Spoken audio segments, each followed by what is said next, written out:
Hi, I am Alphinoy. I am a neurosurgeon that specializes in deep brain stimulation for functional disorders, Parkinson's and movement disorders, but also psychiatric disorders like depression, OCD, and addiction.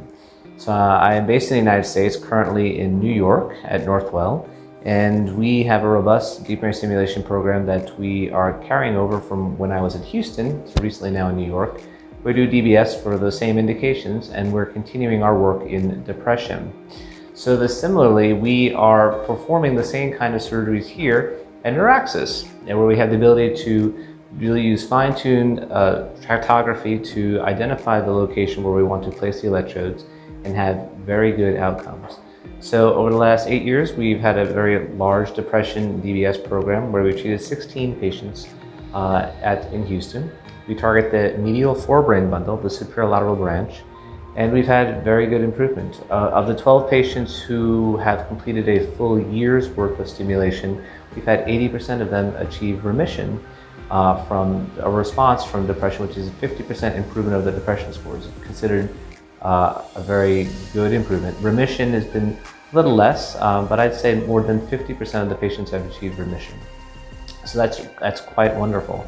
What's more exciting is that the patients who undergo this DBS have that response pretty rapidly, within a few weeks to months of stimulation onset.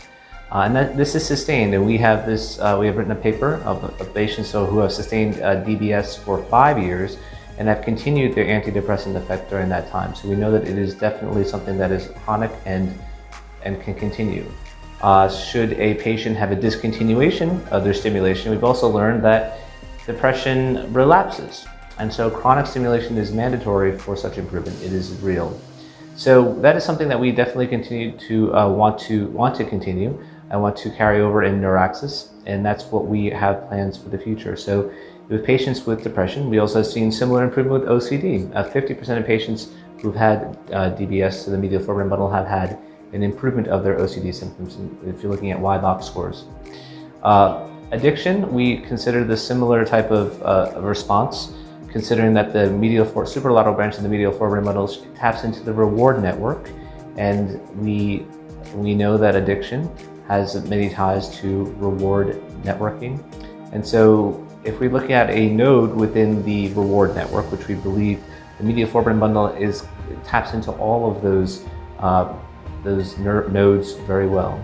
And so if we were to look at animal models for functional stimulation, we can see that we definitely tie into different areas of the reward network in addiction, just like depression.